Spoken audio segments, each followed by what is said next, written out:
हरे।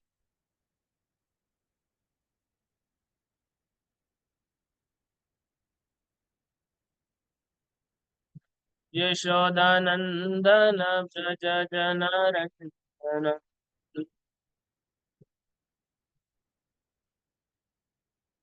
यशोदानं व्रज जन रंजन।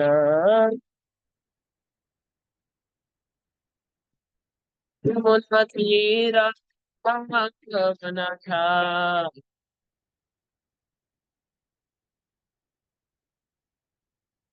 यमुना तीरा पवन था।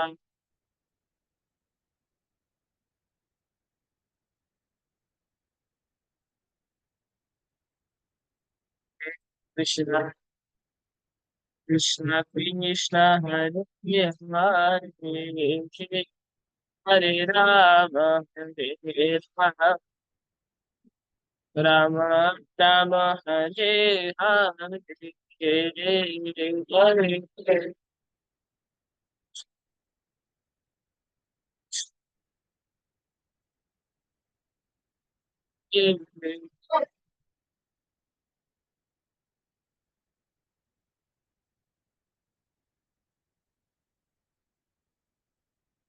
हरे कृष्णा हरे कृष्णा कृष्णा कृष्णा हरे हरे।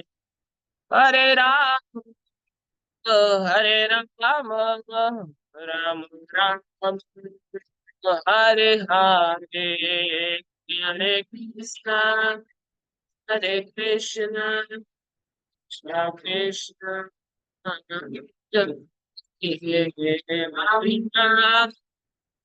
हरे राम।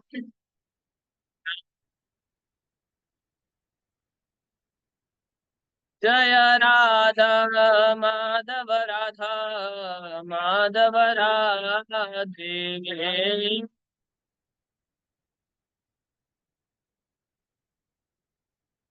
जय गौरानिताय जय गौरानिताय गौरानिताय गौरानिताय।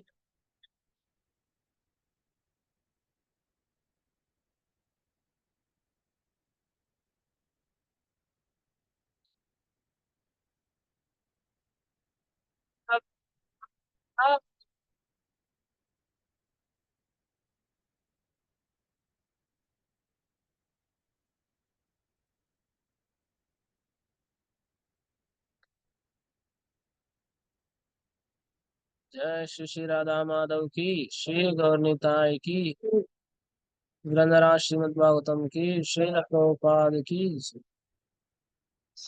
ओम नमो भगवते वासुदेवाय।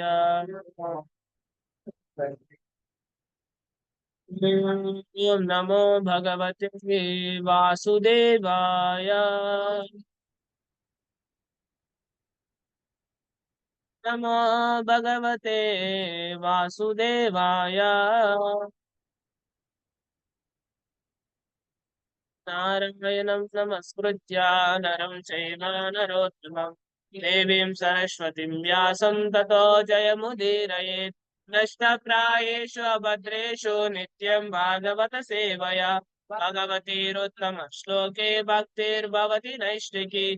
कृष्णाय वासुदेवाय देवकीनन्दनाय च नन्दगोपाकुमाराय गोविन्दाय नमो नमः। नमः पंकजनाभाय नमः पंकजमालिने नमः पंकजनेत्राय नमस्ते पंकजांग्रये।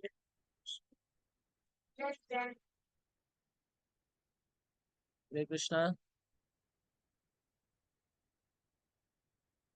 ఇవాళ శ్లోకం రెండవ స్కందం 3వ అధ్యాయం శ్లోక సంఖ్య 23.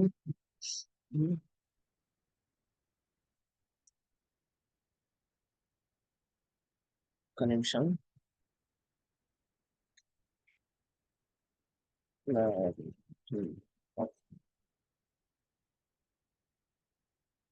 హరే కృష్ణ కృష్ణ కృష్ణ హరే హరే. हरे राम राम राम हरे हरे. हरे कृष्णा कृष्ण कृष्ण हरे हरे, हरे राम राम राम हरे हरे, हरे कृष्णा कृष्ण कृष्ण हरे हरे, हरे राम राम राम। ओके।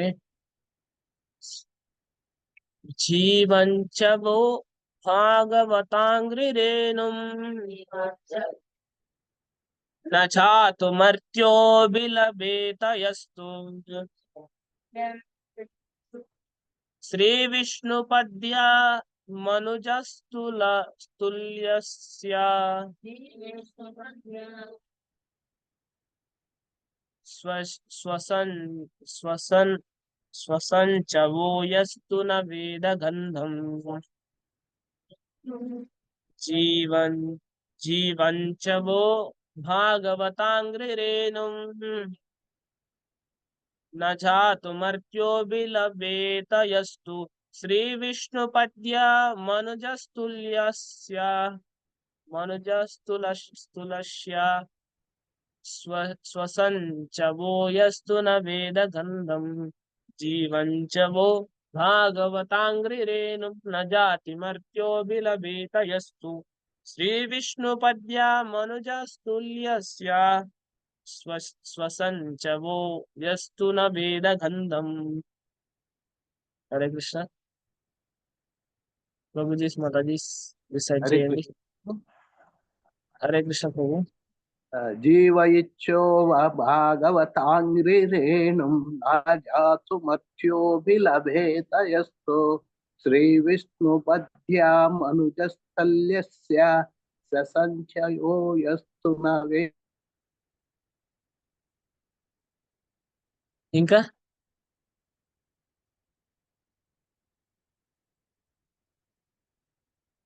మాతాజీ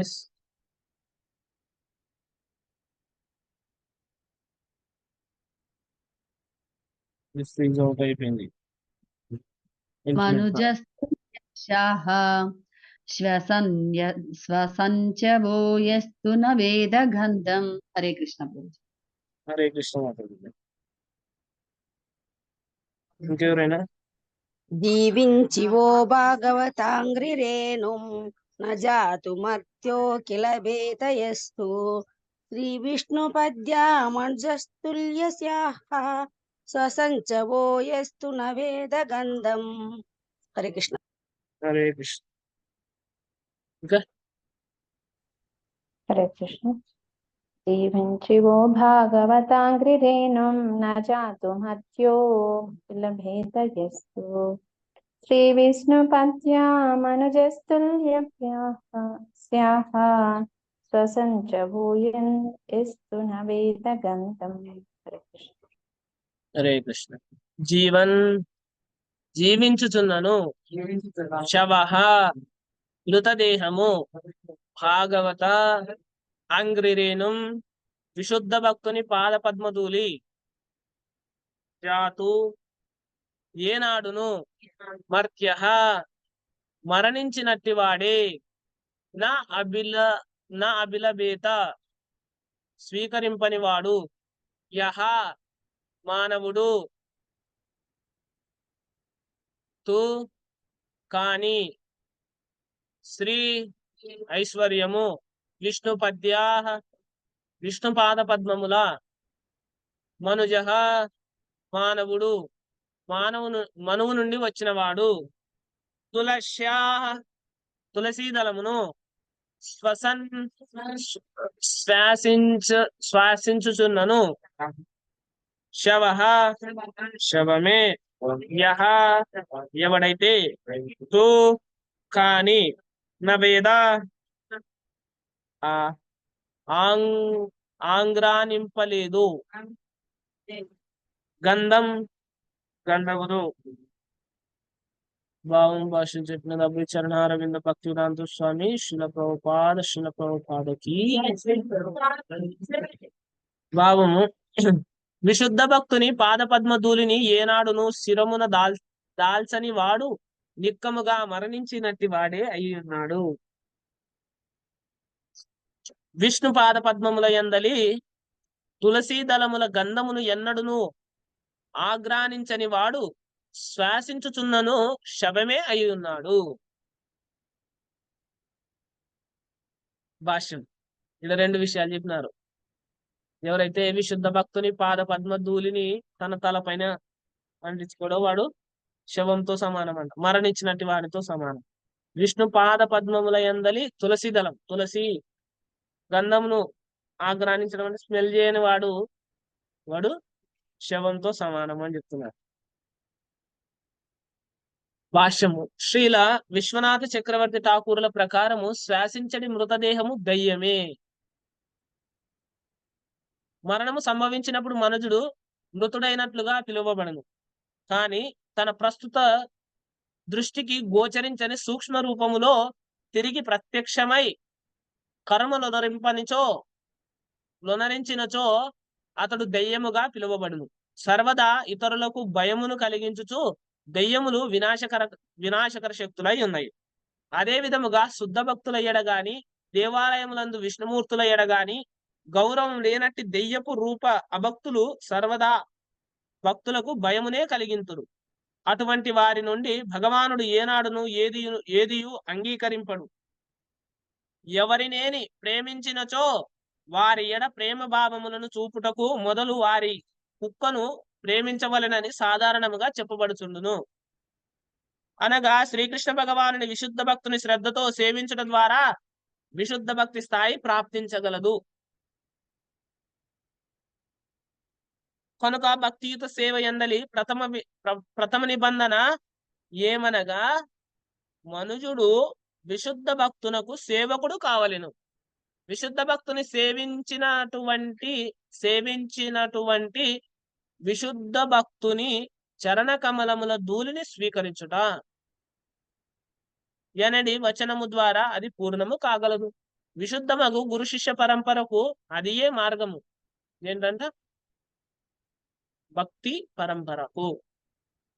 పరమహంస స్థితిని ఏ విధముగా బడసితరని రహుగణ మహారాజు జడభరతుని ప్రశ్నించినప్పుడు ఆ మహాత్ముడు ఇట్లు సమాధానమొసగెను. శ్రీమద్ భాగవతం 5:12. రహోగణైత తపసానయాతి నచే జయా నిర్వ్యపనాద్ గృహద్వా నచందసానైవ జరాగ్ని సూర్యైర్ వినా మహత్ప్రాదరజోభిషేకం. ఓ రహుగణ మహారాజా, పరమ భక్తుల పాదధూలిచే అనుగ్రహింపబడినంత వరకు పరమహంస స్థితి భక్తి యోగం అందలి పూర్ణత్వ స్థితి. పరమహంసం అంటే భక్తి యోగంలో పూర్ణత్వ స్థితి. సన్యాసి కంటే ఇంకా ఉన్నతమైన ప్రాప్తింపబోదు. తపస్సు చేగాని వైదిక అర్చనా విధానము చేగాని, తపస్సు గాని వైదిక అర్చనా విధానం గాని సన్యాశాస్త్రమును స్వీకరించుట చేగాని గృహస్థ ధర్మములను నిర్వహించుట చేగాని వేదమంత్రములను వల్లించుట చేగాని సూర్యతాపమునందు లేదా చల్లని నీటి యందు లేదా మండిడి అగ్ని సమక్షమున వనర్చడి తపోనిష్టల చేయగాని అది ఎన్నడను లభింపబోదు పూర్ణత్వ స్థితి.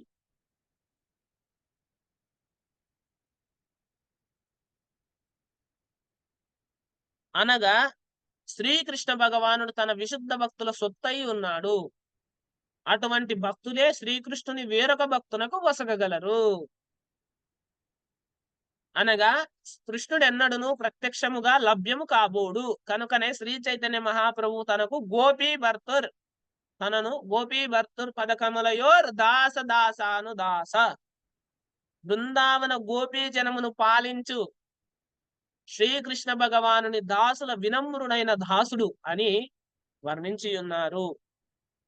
అందుచేతనే శుద్ధ భక్తులు భగవానుని నేరుగా సమీపింపక అతని దాసునికి ప్రియమును గూర్చ యత్నింతురు. ఆ విధముగా భగవానుడు ముదమందినప్పుడే అతని పాదపద్మములపై గల తులసీ దళముల రుచిని భక్తుడు ఆస్వాదించగలడు. వేదవాంగ్మయమునందు గొప్ప పండితుడు అగుట ద్వారా శ్రీకృష్ణుడు లభ్యము కాడనియు, కాని విశుద్ధ భక్తుని ద్వారా అతడు సులభ సాధ్యుడనియు బ్రహ్మ సంహిత యందు తెలుపబడినది. బృందావనమునందు భక్తులందరూ శ్రీకృష్ణ భగవానుని హ్లాదిని శక్తియగు రాధారాణి అనుగ్రహము కొరకై ప్రార్థింతురు. బృందావనంలో. కాబట్టి ఎక్కడ విన్నా ఏం వింటాం, రాధే రాధే రాధే రాధే అని వింటాం కదా. ఆమెయే పూర్ణ తత్వపు మృదు హృదయ భాగస్వామిని అయి ఉన్నది. అంతేగాక ఆమె శ్రీ స్వభావపు పూర్ణత్వ స్థితి అయి ఒప్పారుచున్నది. కనుకనే రాధారాణి కరుణ శ్రద్ధాలువులకు భక్తులకు వెంటనే లభించగలదు. ఆమె దయ లభించినంతనే అట్టి భక్తుని శ్రీకృష్ణుడు సైతం వెంటనే తన సంగమున చేర్చుకొనును. సారాంశమేమనగా ప్రత్యక్షముగా భగవానుని కరుణను అభిలషించుటకు బదులు మనుజుడు భక్తుల కరుణను పొందుట యందు శ్రద్ధ వహింపవలెను. భక్తుడు ఏంటంట, ఎవరిపైన శ్రద్ధ వహించాలి? భక్తుల కృప పైన శ్రద్ధని వహించాలి. భగవంతుని కృప కంటే ముందు భక్తుల కృప కోసం ప్రార్థన చేయాలి. ఆ విధముగా నునర్చిత ద్వారా సహజ కృష్ణ సేవానురతి పునరుద్ధరింపబడగలదు భక్తుని అనుగ్రహంచే. ఓం అజ్ఞానతిమిరాంధస్య జ్ఞానాంజనశలాకయా చక్షున్మీలితం యేన తస్మై శ్రీ గురవే నమః. నమో ఓం విష్ణుపాదాయ కృష్ణప్రేష్ఠాయ భూతలే శ్రీమతే భక్తి వేదాంత స్వామినితి నామినే. నమస్తే సరస్వతే దేవే గౌరవాణి ప్రచారిణి నిర్విశేష శూన్యవాది పాశ్చాత్య దేశతారిణి. వాంఛాకల్పతరుభ్యశ్చ కృపా సింధుభ్య ఏవ చ పతితానాం పావనేభ్యో వైష్ణవేభ్యో నమో నమః. జయ శ్రీ కృష్ణ చైతన్య ప్రభు నిత్యానంద శ్రీ అద్వైత గదాధర శ్రీవాసాది గౌర భక్తవృంద. హరే కృష్ణ కృష్ణ కృష్ణ హరే హరే హరే రామ రామ రామ హరే హరే.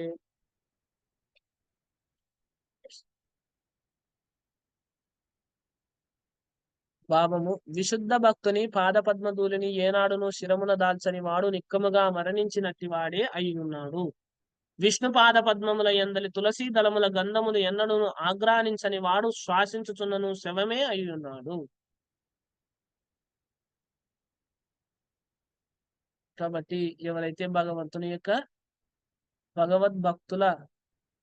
భగవంతుని యొక్క భక్తుల యొక్క పాద ధూళిని వాళ్ళ శిరస్సు పైన ధరించరో వాళ్ళు ఏంటంట, మరణించినట్టి వారే.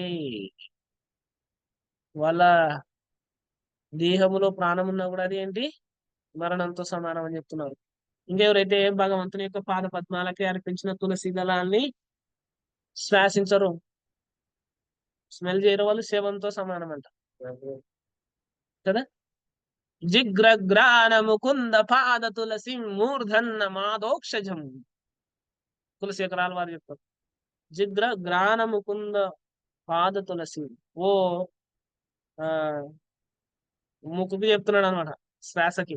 ఓ శ్వాసను భగవంతుని యొక్క పాద పద్మాల తులసి దళాన్ని ఆస్వాదించు అని అన్ని ఇంద్రియాలకి ఇన్స్ట్రక్షన్ ఇస్తున్నాడు కులశేఖరాల వారు. అందులో ముక్కుకి శ్వాస పీల్చుకుంటాడు కదా, దానికి ఏమని చెప్తాడు, స్మెల్. నువ్వు భగవంతుని యొక్క పాద పద్మాలకు అర్పించిన తులసి దళాల్ని చూడు అని, ఆ భావనని పొందు అని చెప్తుంది. విశ్వనాథ చక్రవర్తి ఠాకూర్ల వారు చెప్తున్నారేమని, శ్వాసించడి మృతదేహము దెయ్యమే. శ్వాసించే మృతదేహం ఏంటి, దెయ్యం కదా. దెయ్యం అంటే ఏంటి, వాళ్ళు శరీరం, స్థూల శరీరం ఉండదు, సూక్ష్మ శరీరం ఉంటది కదా. దెయ్యం అంటారు వాళ్ళని. వాళ్ళు ఏం చేస్తారు, అందరికీ కలత కలిగిస్తారు. సో ఇక్కడ దయ్యంతో పోలుస్తున్నారు అనమాట ఆ భక్తుల్ని. ఆ భక్తులు ఏంటి, దెయ్యం లెక్క అనమాట. భక్తులకి ఎప్పుడు కూడా ఇబ్బంది కలిగిస్తుంటారు, భయాన్ని కలిగిస్తుంటారు అని విశ్వనాథ చక్రవర్తి ఠాకూర్ ప్రభుపాద వారు చెప్తున్నారు. సో వాళ్ళకి భక్తుల ఎడ గాని దేవాలయాల పట్ల గాని ఎలాంటి గౌరవం ఉండదన్నమాట. గౌరవం మర్యాదని చూపియరు ఆ భక్తులు, వాళ్ళు మూర్ఖంగా ప్రవర్తిస్తారనమాట.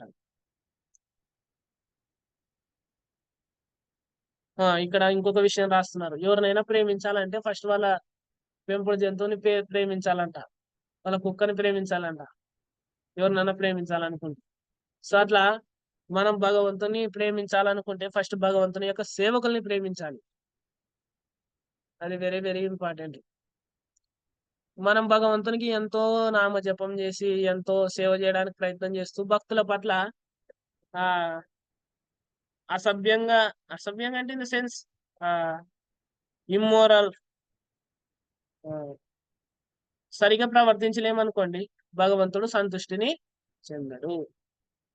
వాళ్ళ పట్ల వాళ్ళని ఇబ్బంది పెట్టే రకంగా మనం ప్రవర్తించినామనుకోండి, అపరాధం చేసినామనుకోండి భక్తుల పట్ల, భగవంతునికి ఆనందం కలుగుతుంది? అస్సలకే కలగదు.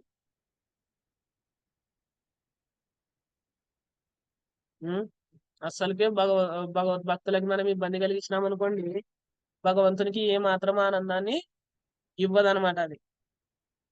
ఈ భక్తి ఉద్భవించడానికి కారణం ఏంటి అంటే, మనకి ఈ భక్తి ఉద్భవించడానికి కారణం ఏంటని ఈ రహుగణ మహారాజు జడభరతుని అడుగుతారు అనమాట. జడభరత సమాధానం ఇస్తాడు. రహుగణయిత తపసానయాతి. ఓ రహుగణ మహారాజా, యాక్చువల్ గా ఈ యొక్క భక్తి నా హృదయంలో ఉద్భవించడానికి కారణము ఈ పూజలు కాదు, పురస్కారాలు కాదు, ఏంటి తర్వాత తపసానయాతి, తపస్సులు కాదు, వ్రతాలు కాదు అని చెప్తున్నారు.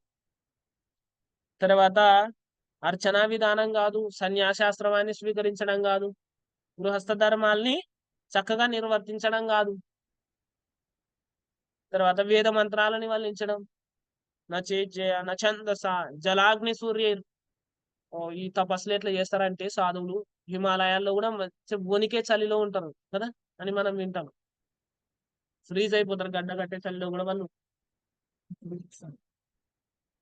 కదా. వాళ్ళు నీళ్ళల్లో మునుగుతారు అనమాట. చల్లని చలి కాలంలో నీళ్ళల్లో నిలబడుకొని తపస్సు చేస్తారు. మీరు ఎవరి పేరన్నా విన్నారా నీళ్ళల్లో వెళ్ళి తపస్సు చేసినది ఎవరు?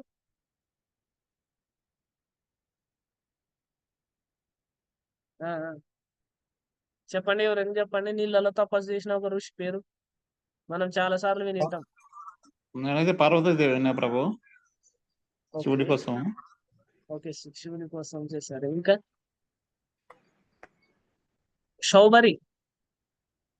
శౌబరి ఋషి తపస్సు చేస్తుంటాడు కదా నీళ్ళల్లో పోయి. నేను పార్వతీదేవి గురించి వినలేదు ప్రభు, శౌబరి గురించి అయితే నేను విన్నాను.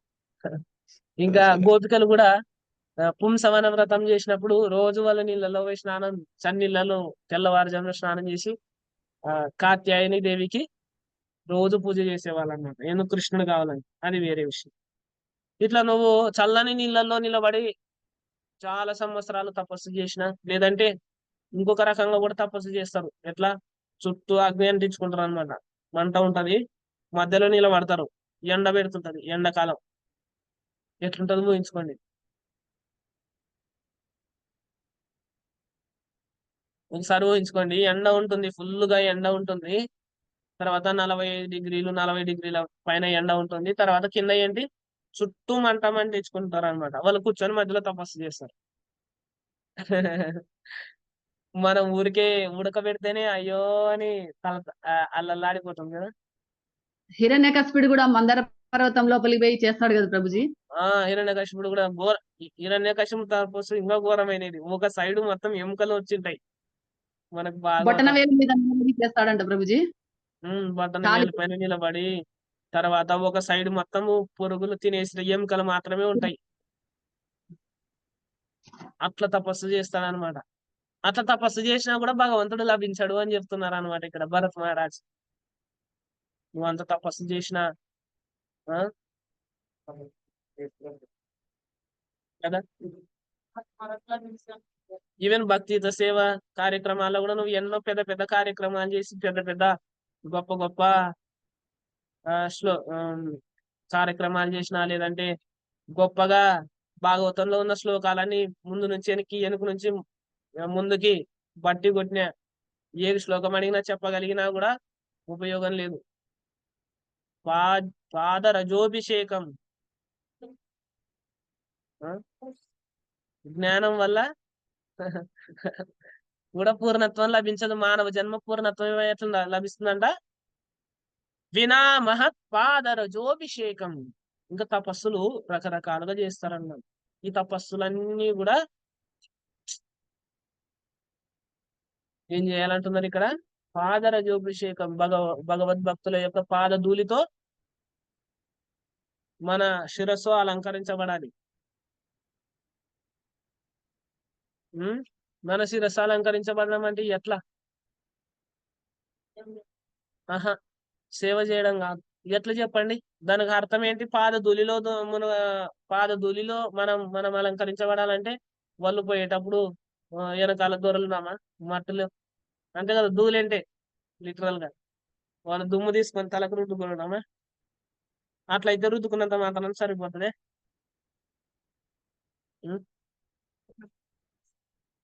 చెప్పండి ఎవరైనా. ఇక్కడ ఏమని చెప్పినారు? ఒక నిమిషం. విశుద్ధ భక్తుని పాదపద్మ ధూళి ఏనాడును శిరమున దాల్చని వాడు నిక్కముగా మరణించినట్టి వాడే అయ్యున్నాడు. శిరమున పాద ధూళి దాల్చడం అంటే అర్థం ఏంటి? ఎవరైనా చెప్పగలరా? ప్రయత్నం చేయండి. నువ్వు చెప్పింది శిరసా వహించడం. అంటే వారు అడుగుజాడల్లో నడవడం ప్రభుజీ. అడుగు జాడల్లో నడవడం, అనుశీలనం. తర్వాత వాళ్ళు చెప్పిన ఇన్స్ట్రక్షన్స్ ని ఫాలో అవ్వడం. అవును ప్రభుజీ. సో ఇది వెరీ వెరీ ఇంపార్టెంట్ అనమాట. సో పాదధూళి తీసుకోవడం కూడా కరెక్టే. సో ఇంకా ఇన్నర్ మీనింగ్ ఏంటంటే వాళ్ళు చెప్పిన ఇన్స్ట్రక్షన్స్ ని ఫాలో కాదు. అర్థమైంది? మనం ఇన్స్ట్రక్షన్స్ ని ఫాలో మరి ఇన్స్ట్రక్షన్స్ డైరెక్ట్ గా కృష్ణుడి నుంచి మనకి రావు. కృష్ణుడు డైరెక్ట్ గా మనకి కనిపిడు. ఎవరికి లభ్యం కాడంట. ఆ విషయం ఇక్కడ ప్రభుపాద వారు కూడా రాసినారు. ఎవరికి భగవంతుడు డైరెక్ట్ గా లభ్యం కాడు. పరంపర, గురు శిష్య పరంపర లేకుండా ఎవరికి కూడా భగవంతుడు లభ్యం కాడు, దొరకడు. భగవంతుడు అర్థమయ్యే ఒకే ఒక మార్గం ఏంటి? శిష్య పరంపరలో భగవద్భక్తుల యొక్క పాదపద్మ ధూళి ఏంటి? భగవద్భక్తుల యొక్క ఇన్స్ట్రక్షన్స్ ని ఫాలో అవ్వడం వల్ల సాధ్యమవుతుంది. సో అది వెరీ వెరీ ఇంపార్టెంట్. అందుకే మనకి చైతన్య మహాప్రభు కూడా ఏమని చెప్తున్నారు? గోపి భర్తురు పదకమలయో దాస దాసాను దాస. ఎవరైతే బృందావనంలోని గోపి జనాన్ని పాలిస్తాడో అలాంటి శ్రీకృష్ణ భగవానుని దాసుల వినమ్ర దాసుని నేను అని చెప్తున్నాను. అది కులశేఖరాల వారు కూడా చెప్తారన్నమాట. ఏంటి?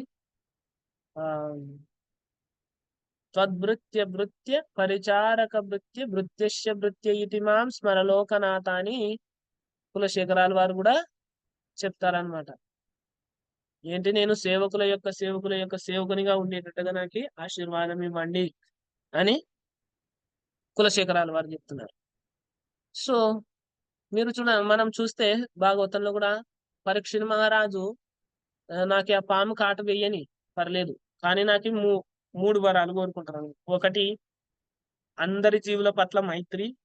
రెండోది, భగవంతుని పాదాల పట్ల ఎప్పుడు ఆసక్తి. తర్వాత మూడోది, భగవద్భక్తుల యొక్క సాంగత్యం. పరీక్షిత్ మహారాజు కోరుకుంటాయి. భాగవతంలో ఏ శ్లోకంలో చూసినా కూడా ఏంటి దాని కంక్లూజన్ ఏంటి? భగవద్భక్తుల యొక్క సాంగత్యం. కాబట్టి భక్త్యా సంజాయతి భక్తి. భగవద్భక్తుల యొక్క కరుణ వల్ల, భక్తుల యొక్క అనుగ్రహం వల్లనే భక్తి మన హృదయంలో ఉద్భవిస్తుంది. చూడండి, ఈ ప్రభుపాద వారు ఈ హరే కృష్ణ మూమెంట్ ని స్థాపించక ముందు ఎంతమంది భక్తులు ఉన్నారు? ఎంతమంది వాళ్ళ భౌతిక కార్యాలను వదిలిపెట్టి కృష్ణుని పట్ల ఆసక్తి కోసం కృష్ణ సేవలోనే సంపూర్ణంగా మునిగిన వాళ్ళు ఎంతమంది ఉన్నారు? పండితులని, పామరులని అందరినీ మార్చినారు ప్రభుపాద వారు కదా. ఎందుకు? ఆయన యొక్క ప్రభావం అనమాట. ఆ కృష్ణుని తన హృదయంలో క్యారీ చేస్తున్నారు ప్రభుపాద వారు. సో భక్తులు మాత్రమే భక్తిని ఇవ్వగలరు. చాలా మంది అడగండి, చాలా మంది వాళ్ళు భాగవతం చదువుతుంటారు, భగవద్గీత చదువుతుంటారు, కానీ వాళ్ళకి విధి విధి నియమాలు ఎలా పాటించాలి, ఎలా భగవంతుని సాక్షాత్కరింపజేసుకోవాలి తెలియదు. ఎందుకు చెప్పండి? వాళ్ళకి గురువు పరంపరలో వాళ్ళు గురువు యొక్క ఇన్స్ట్రక్షన్స్ ని ఫాలో అవ్వడం లేదు. సో మనం గురు శిష్య పరంపరలో మనం ఈ యొక్క ఇన్స్ట్రక్షన్స్ ని ఫాలో అవ్వడం అనేది చాలా చాలా ఇంపార్టెంట్. మనం ఏంటంటే మనకి అనుకూలమైన వాటిని పాటిస్తాం, అనుకూలంగా లేని వాటిని త్యజిస్తాం అనమాట. అది మనకి ఉపయోగకరమైన కార్యము కాదు కదా. అనుకూల్యస్య సంకల్ప ప్రతికూల్యస్య వర్జనం అంటే మనకు అనుకూలమైన విషయాలు కాదు, భక్తితో సేవకు అనుకూలమైన విషయాలు మనం పాటించాలి. ప్రతికూల్యస్య వర్జనం అంటే మనకి ప్రతికూలమైన విషయాలు కాదు, భక్తికి ప్రతికూలమైన విషయాలు. ఉం? సో భక్తుల సాంగత్యం అనేది చాలా చాలా ఇంపార్టెంట్.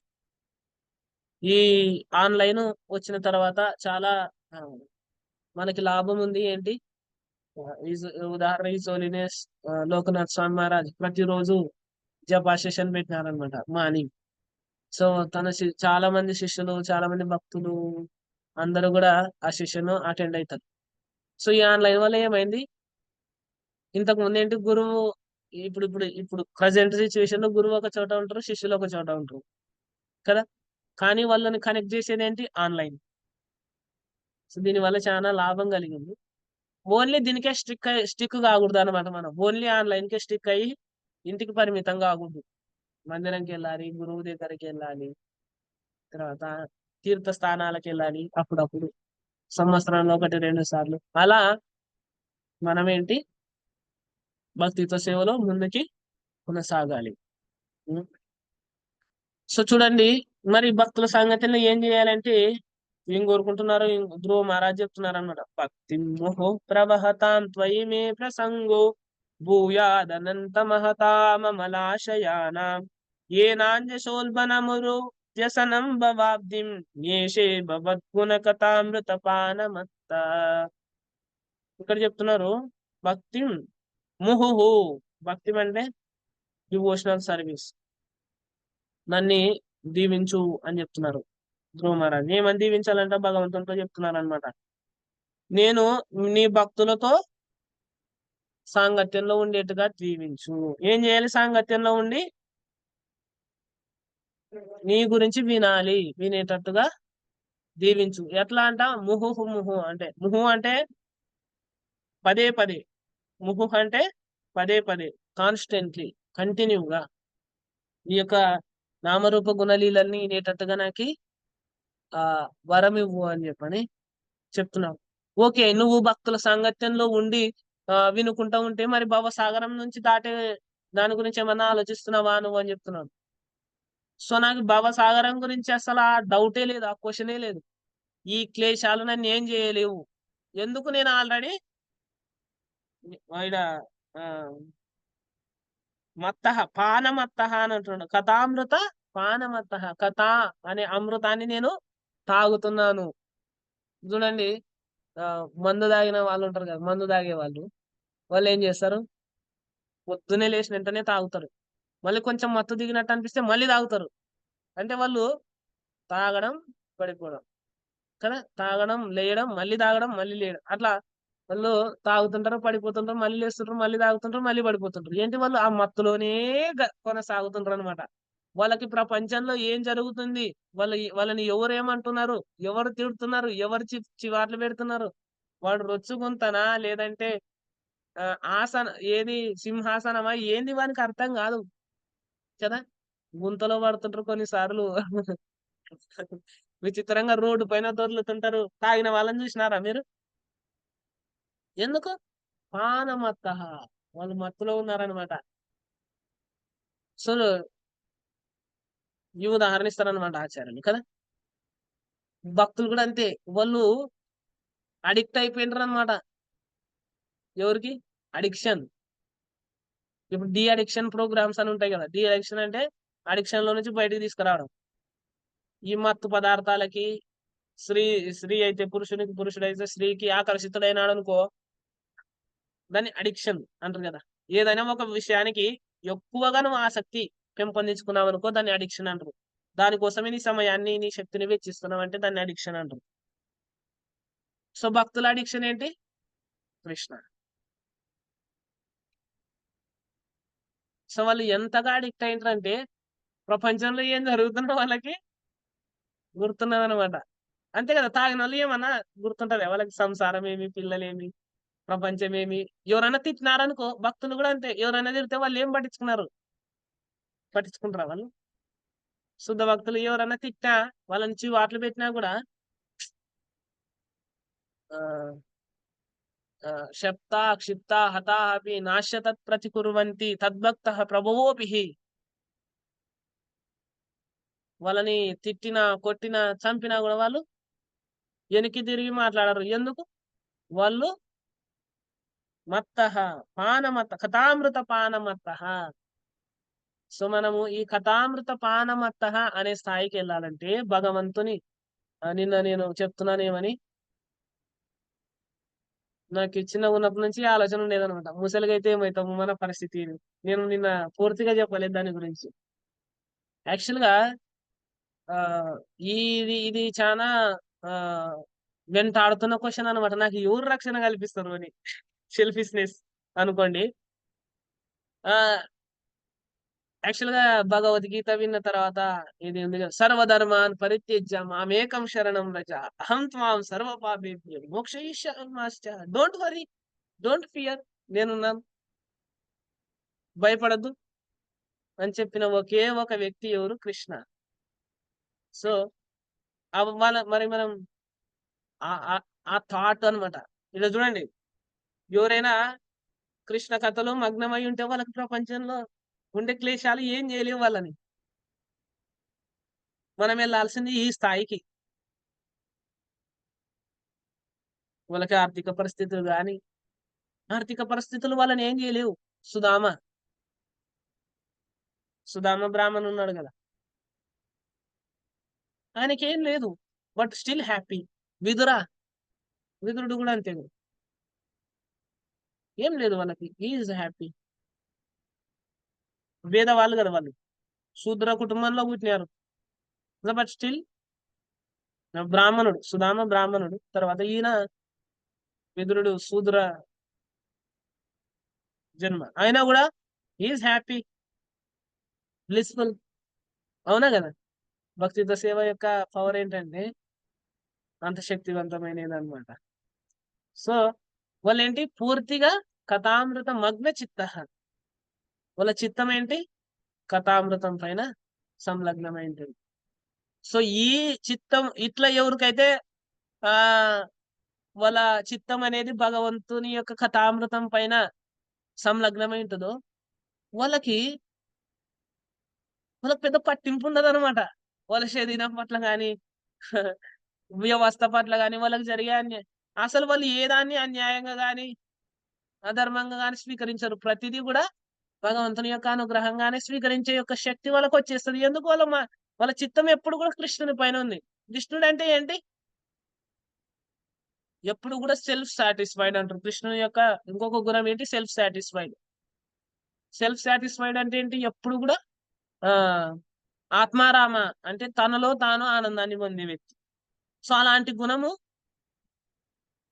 మనకు కూడా వస్తుంది. ఎందుకు? ఇప్పుడు ఒక ఇనుప ముక్కని అగ్నిలో పెట్టినామనుకోండి, ఏమైతుంది? అది మండి మండి మండి అగ్నిలా మారిపోతుంది కదా. మారుతుందే లేనా? అగ్గికి దానికి పెద్ద తేడా ఉండదు. మళ్ళీ బయటకు తీసినామనుకో ఏమవుతుంది? మళ్ళీ నల్లగవుతుంది, ఇనుమైపోతుంది కదా. సో సేమ్ లైక్ దట్ మనం కృష్ణ చైతన్యాన్ని ఎంత చక్కగా, ఎంత మనస్సు పెట్టి మనం పాటిస్తామో అంతగా మనం కృష్ణుని యొక్క దివ్య గుణాలు మనలో దేవతల అదే యశాస్తి భక్తిర్ భగవతి అకించన సర్వైర్ గుణైస్తత్ర సమాసతేసుర. ఎవరైతే భగవంతునికి భక్తితో సేవ చేస్తారో వాళ్ళకి అన్ని సద్గుణాలు, దేవతలకు ఉండే సద్గుణాలు అన్ని వచ్చేస్తాయని చెప్పండి. సో భగవంతునిలో ఉండే భగవంతునితో సాంగత్యం వల్ల మనకేమవుతుంది? మనకి ప్రపంచంలో ఉండే క్లేశాలు ఏవి ఏం చేయలేవు. కర్మ బంధన ఉండదు. అంతే కదా, భగవంతుని కర్మ బంధించలేదు. ఆయన స్వతంత్రంగా వ్యవహరిస్తాడు. భక్తుడు కూడా స్వతంత్రంగా వ్యవహరిస్తాడు. చూడండి, ఇంగ్లాండ్కి వెళ్ళి వాళ్ళ దేశానికి వెళ్ళి వాళ్ళనే కుక్కలు నక్కలు అన్న కాలాలు కూడా నేను ప్రభుపాద వారు. ఎవరు పడతారు చెప్పు? మీరు మీరు మీరు పాటించేదంతా తప్పు. వాళ్ళు ఎక్కడైతే మద్యము మాంసం జూదం వ్యభిచారం విపరీతంగా చేస్తారో అక్కడే పోయి చెప్పినాడు ప్రభుపాద వారు, don't take all these things. ఎంత పవర్ఫుల్ అయి ఉంటారు ప్రభుపాద వారు కదా, ఎంత స్వతంత్రంగా. ప్రభుపాద వారు ఏంటి, జస్ట్ తాను అంత ఆ, ఆ, అంత పవర్ఫుల్ అనమాట. సో కాబట్టి మనం టైం కూడా చూసుకోలేదు. అది కథామృతం అంటే. ఆల్రెడీ 7:33 అయింది. గ్రంథరాజ్ శ్రీమద్ భాగవతం కి శిల ప్రభుపాదకి వాంఛ కల్పతరుభ్యశ్చ కృపా సింధుభ్యవచ పతితానాం పావనేభ్యో వైష్ణవేభ్యో నమః. అనంతకోటి వైష్ణవ వృంద की जय, శిల ప్రభుపాద की जय. నితాయ్ గౌర్ ప్రేమానందే.